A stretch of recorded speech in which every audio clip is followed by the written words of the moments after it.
नमस्कार, हर हर महादेव। आप सभी का बहुत बहुत स्वागत, हार्दिक अभिनंदन है मेरे एक और नई वीडियो में। फिलहाल अभी हम बाबा हरिहर नाथ के गर्भगृह में हैं। हर हर महादेव। और हमारे साथ यहाँ के मुख्य अर्चक बाबा सुशील शास्त्री जी और बाबा पवन जी हमारे साथ जुड़ चुके हैं। बहुत ही मुख्य विषय पे आज चर्चा करना है। जी हाँ, ये मुख्य विषय है बिहार सहित पूरे विश्व में सबसे बड़े स्तर पर मनाए जाने वाला सनातन धर्म का सबसे बड़ा पर्व छठ। जी हाँ, इस छठ महापर्व के विषय में आज हम लोग इन सभी लोगों से हम जानकारी लेंगे कि क्या कुछ इसका विधि विधान है, क्या इसका इतिहास है। बहुत सा डिस्क्रिमिनेशन लोगों में रहता है कि कैसे शुरुआत हुआ, आज के युवा कैसे इसे करें, क्या इसमें किसी खास पुरोहित की या किसी विशेष मंत्र की आवश्यकता है। इन सभी बातों पे हम इनसे चर्चा करते हैं और जानने का प्रयास करते हैं क्या कुछ खास है इस छठ व्रत में। आप दोनों का बहुत बहुत हार्दिक स्वागत और अभिनंदन हमारे चैनल पे। तो सबसे पहले हम चर्चा शुरू करते हैं सुशील जी शास्त्री जी से, और उसके बाद हम बात करेंगे पवन जी से। सारी बातों को, सारी तथ्यों को आप देखेंगे हमारे इस वीडियो में। इस वीडियो को पूरा देखें और जानें क्या है छठ महापर्व का विशेष महत्व। सबसे पहले आप सबों को, आपके चैनल को बहुत बहुत धन्यवाद, आशीर्वाद। बड़ा सौभाग्य की बात है कि आप बाबा हरिहर नाथ के हरि और हर विष्णु और शिव के गोद में बैठे हुए हैं। क्षेत्रे वरे हरिहरे रमणीय तीर्थे नारायणी सुरसरी खलु संगमित्र भक्तार्तिना सनकरोधित शंख चक्र देवम गजेंद्र वरदम शरणम प्रपद्ये। चूंकि समन्वय के प्रतीक के रूप में यहाँ पर हरिहर विराजते हैं और इसी परिप्रेक्ष्य में आगामी आने वाले समय में लोक आस्था का पर्व डाला छठ के नाम से, कार्तिक छठ के नाम से, छठ पूजा के नाम से, सूर्य षष्ठी के नाम से प्रायः पूरे भारत में, अब तो विश्व में भी इसकी परंपरा देखी जा रही। इस परंपरा की शुरुआत पांडवों ने अज्ञातवास में प्रारंभ की थी। इसके बाद भगवान भास्कर की आराधना की। एक मार्कंडे पुराण के अंतर्गत एक कथा आख्यान मिलता है। बहुत लोग का कहना होता है कि तो भगवान भास्कर की आराधना है सूर्य की, लेकिन छठी मैया नाम से संबोधित भक्त करते हैं। इसका क्या प्रयोजन हो सकता है? तो मार्कंडे पुराण के अनुसार ये जो छठी शब्द का अर्थ है, ये संतान पक्ष से जुड़ा हुआ है। और मार्कंडे पुराण के अनुसार भगवान भास्कर सूर्य की बहन के रूप में छठी मैया का नाम आता है। इनको छठी मैया के जो पुत्र की अधिष्ठात्री देवी हैं। जैसे कि इस व्रत को करने से जिसको संतान नहीं है, जिसको कोई वंश नहीं है, तो इस भगवान भास्कर की आराधना करने से छठी मैया की पूजा हो जाती है, उनकी आराधना होती है। तो जिसको पुत्र नहीं, उसको संतान की भी प्राप्ति होती है। तो बड़ा ही स्वच्छता और पवित्रता का ये 4 दिवसीय अनुष्ठान है और पूरे भारतवर्ष में हर्षोल्लास के साथ, आस्था के साथ, पवित्रता के साथ इसको मनाया जाता है। इसकी क्या पूजा विधि है? पूजा विधि सबसे पहले नहाए खाए लोग करता है। कायिक, वाचिक, मानसिक जितने भी दोष हैं उसको शुद्ध किया जाता है, जिसको नहाए खाए के रूप में हम लोग भाषा में बोलते हैं। इसके बाद खरना होता है, दिन भर सहना पड़ता है। सहने के बाद रात्रि में, गोधूली में वही शुद्ध जो है प्रसाद बनता है। रोटी, लौके की सब्जी इत्यादि की प्रचलन है, परंपरा है। मीठे की खीर बनती है, उसकी पूजा होती है। पूजा होने के बाद उस दिन वही एक टाइम, वही खरना के दिन अन्न ग्रहण करते हैं जो व्रती होते हैं। इसके साथ नेक्स्ट अगले दिन, तीसरे दिन इंतजार होता है भगवान भास्कर का संध्याकालीन अस्ताचलगामी सूर्य को अर्घ्य दे पड़ता है। उस दिन रात्रि भर सब लोग व्रत में ही रहते हैं। उसमें ऐसी परंपरा है कि कोसी भी चढ़ता है, कोसी की भी परंपरा है। जिसकी ममता रहती है रात्रि में वो सब उत्सव उमंग के साथ ये लोग आस्था का पर्व हमारे भारतवर्ष में नहीं पूरे विश्व में इस परंपरा को देखने को मिलता है।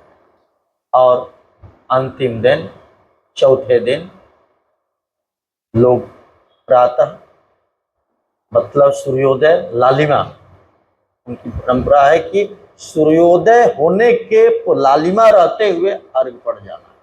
सूर्योदय जैसे लालिमा, उनका बहुत लोग जल में खड़ा होकर के जो व्रती होते हैं भगवान भास्कर का स्मरण करते हैं, ध्यान करते हैं।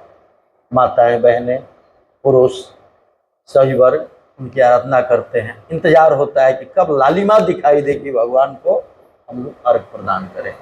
और उसी के साथ इस महालोक आस्था का पर्व छठ व्रत की पूर्णाहुति अर्घ के साथ पूर्णाहुति होती है। इसके बाद लोग अपना अन्न जल ग्रहण करते हैं, अन्न जल ग्रहण करते हैं।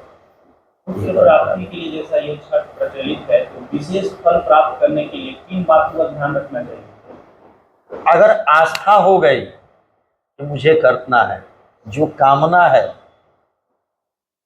जो भी कामना है जिस आस्था से, क्योंकि एक सकाम भक्ति होती है, एक निष्काम भक्ति होती है। तो निष्काम भक्ति अहर्निश 24 घंटा उसमें व्रत स्वाध्याय की कोई आवश्यकता नहीं। निष्काम है, आए पूजा किए, व्रत कर लिए, भगवान सूर्य भास्कर का प्रणाम कर लिए। लेकिन एक कामना होती है कि मुझे इस चीज़ की कामना है, तो निश्चित है वो कामना पूर्ण उसकी होती है। आस्था की बात, जो आस्था होगी, जो श्रद्धा होगी, उसकी कामना पूर्ण होती है। ये सत्य है। जो नए लोग छठ करते हैं, बहुत लोग उनको कैसे करना चाहिए? बहुत लोग घर पे करते हैं या अपने मायके जाकर के करते हैं? उसमें परंपरा ये है कि अब तो पहले जलाशय पर हुआ करते, जलाशय कोई सरोवर हो, नदी हो, तालाब हो या कुएं पर भी लोग करते थे। लेकिन अब इतनी इसमें भारी तादाद में व्रत करने वालों की आस्था बढ़ी है कि अब जगह नहीं मिल पाता है, न कहीं जलाशय मिल पाता है, लेकिन आस्था तो है, व्रत तो करना है। तो अब लोग अपने सुविधा के अनुसार अपने निज निवास पर भी, कोई छत पर भी भगवान भास्कर की आराधना के लिए लोग ललायित रहते हैं। ये जो छठ पूजा है उसकी पारंपरिक कथा क्या है? सबसे पुरानी प्राचीन जो शास्त्रों में वर्णित है। सबसे पहले तो ये जानकारी ले ली जाए कि षष्ठी शब्द का शाब्दिक अर्थ होता क्या है। षष्ठी पातंजलि महाभाष्य में आया है कि षष्ठी से षष्ठी संबंधे, षष्ठी व्रत जो है उसका संबंध आदित्य नारायण से है, यानी अनुन्याश्रय संबंध बताया गया है। इसलिए षष्ठी व्रत जो है किसके लिए किया जाता है? सूर्य नारायण का व्रत है, जिसका एक दूसरे से संबंध स्थापित किया गया है।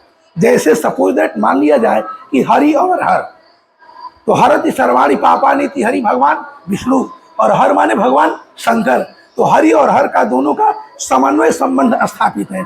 यहाँ भी षष्ठी, यहाँ पर भी षष्ठी से सूत्र काम करता है, संबंध स्थापित करता है। षष्ठी माने संबंध, एक दूसरे से संबंध बताना।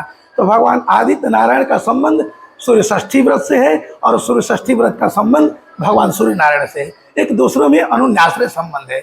जैसे यहाँ पर गज और ग्राह की लड़ाई हुई, वहाँ पर भी अनुन्याश्रय संबंध स्थापित है, जिसके माध्यम से, जिसके वजह से, जिसके चलते हरि और हर वहाँ पर प्रतिष्ठित हुए। जो ये लिंग है ये ब्रह्मा जी के द्वारा स्थापित हुआ। तो षष्ठी का मतलब है संबंध बताना। भगवान सूर्य नारायण का व्रत कैसे करना चाहिए, किस तरीके से करना चाहिए, इस व्रत में उसके बारे में बताया जा रहा है कि षष्ठी से, षष्ठी का मतलब संबंध। जो लोग व्रती हैं, व्रत करते हैं, उपवास रह करके इस व्रत को किया जाता है। इसमें जल भी नहीं पिया जाता है, जल के लिए भी निषेध माना गया है। तो षष्ठी व्रत होता है अरुणोदय और अस्ताचल। अस्ताचल का मतलब होता है कि सूर्यास्त के बाद, सूर्यास्त जब होने लगता है, लालिमा रहती है, उस समय इसका अर्घ दिया जाता है। और सूर्योदय के समय में जब लालिमा आती है भगवान सूर्य नारायण की भास्कर मार्तंड भास्कर, उस समय इनका जो है अर्घ प्रदान किया जाता है। ये षष्ठी व्रत का यही नियम है, यही तरीका है। जिसके पास कोई विधि व्यवस्था न हो, एक पान और एक सुपारी लेकर के भी भगवान सूर्य नारायण का यदि हाथ में जल लेकर खड़े हो जाएगा तो लेने के लिए भगवान तैयार हो जाते हैं और अर्घ दिया जाता है। अब माना जाए कि सूर्य नारायण कितनी दूरी पर है और पृथ्वी कहाँ पर है, भगवान इसको ग्रहण कैसे करते हैं, तो गीता में भगवान ने स्वयं कहा कि पत्रम पुष्पम फलम तोयम यो मे भक्त्या प्रयच्छति तदहम भक्ति उपहृतम अस्नामि प्रयतात्मनः। पत्र पुष्प फल जो कुछ भी भक्त के द्वारा प्रदान किया जाता है उसको लेने के लिए मैं तैयार रहता हूँ, यानी उसको मैं ग्रहण करता हूँ। ये भगवान ने गीता में बात बताई। उसी प्रकार से जो सूरज की किरणें हैं, जब जल पर सूरज की किरणें पड़ती है तो उसमें से जल का शोषण होता है, जल का शोषण करके वाष्प बनता है और वाष्प के बाद बादल बनता है। वो जो शोषित कर लेते हैं भगवान सूर्य नारायण की जो किरणें हैं, वो सरोवर के जल को या नदी तालाब के जल को वो शोषण करते हैं। उसी प्रकार वो जल वहाँ पहुँचता है, उसी माध्यम से सूर्य नारायण का दिया हुआ जल अर्घ जो है षष्ठी व्रत का दिया हुआ व्रत किया हुआ जो जल है वो भगवान सूर्य नारायण ग्रहण करते हैं। यही इन लोगों का आपस में अन्योन्याश्रय संबंध बताया गया है। जो नए लोग इस व्रत को करने वाले हैं जी, उनको किस प्रकार से करना चाहिए? जो नए लोग हैं नवीन वस्त्र धारण करके उपवास रह करके और भगवान सूर्य नारायण का हृदय में देखिए आस्था और विश्वास का केंद्र माना गया है। पूजा पवित्रता का चीज है। पवित्रता पूजा मतलब पूजने धातु से पूजा बना है, ताप प्रत्यय करके, जिसका अर्थ होता है पूजा पवित्रता स्वच्छता। भगवान की अर्चना वरिवस्या इत्यादि जो है किया जाता है, इसी को पूजा बोलते हैं। पवित्रता का चीज है पूजा। और पूजा जिसके पास कोई भी सामग्री उपलब्ध नहीं हो, मैंने पूर्व में भी इस बात को बताया कि भगवान गीता में कहे कि पत्रम पुष्पम, जो कुछ भी आपके पास मिल जाए उसको लेकर के भगवान सूर्य नारायण का व्रत करके और अर्घ देंगे तो षष्ठी का संबंध बताया जाता है भगवान सूर्य नारायण से, जैसे उस जल का संबंध बताया जाता है भगवान सूर्य नारायण से। पितर लोग कहाँ हैं और हम लोग पितृपक्ष में जल देते हैं, क्या उनको मिलता है? बिल्कुल अवश्य मिलता है। सूरज की किरणें जो है जब जल पर पड़ती है तो जल को शोषण करती है और वाष्प बन करके जल जो है आकाश में वायुमंडल में व्याप्त होता है, उससे बादल तैयार होता है और उससे वृष्टि होती है। अन्नात् भवन्ति भूतानि पर्जन्यादन्न संभव, उस वृष्टि से फसल की उपज होती है और उस उपज से अन्न का उत्पन्न होता है और उस अन्न को हम लोग खा करके जीवित रहते हैं। जीवन का यही साधन है, यही साध्य वस्तु है। जब तक से साधन की व्यवस्था नहीं तो साध्य वस्तु की प्राप्ति कैसे हो सकती है? साधन के द्वारा, माध्यम के द्वारा। तो भगवान सूर्य नारायण का व्रत जो है षष्ठी व्रत है। साधन क्या है? उपवास रहना। उपवास रह करके इस व्रत को किया जाता है तो साध्य वस्तु की प्राप्ति होती है और मन की मनोकामनाएं जो है पूर्ण हो जाती है। और जिसको संतान नहीं हो, जिसके शरीर में किसी प्रकार का सफेद दाग उत्पन्न हो गया हो, तो भगवान सूर्य नारायण का जो षष्ठी व्रत होता है उस व्रत को करने से ये सारे चीज भस्मीभूत हो जाते हैं। क्या इस व्रत को पुरुष महिलाएं तो प्रचुर मात्रा में करते हैं, पुरुष और बच्चे कर सकते हैं? यदि उपस्थित हो तो सपत्नीक भी करना चाहिए। यदि पति सक्षम नहीं हो तो पत्नी भी करेगी। छोट बच्चा यदि है और इच्छुक है भगवान की भक्ति करने के लिए, भगवान सूर्य नारायण का व्रत करने के लिए, षष्ठी व्रत करने के लिए, तो वो भी कर सकता है। इसमें कहीं लेकिन परंतु नहीं है। स्वच्छता की चीज है, पवित्रता की चीज है। इस छठ पूजा में जो नए भक्त हैं उन लोगों को क्या आशीर्वाद वचन देना है? आशीर्वाद जो शिक्षा से संबंधित लेना चाहते हैं, आप परीक्षा में सफलता की प्राप्ति आपकी हो, जिसके पास पुत्र नहीं है पुत्र की प्राप्ति हो, जिसके पास कोई कार्य नहीं है, व्यापार नहीं है, कार्य व्यापार में सफलता हो, उसमें विकास बरकत हो, इसी के लिए इस व्रत का किया जाता है।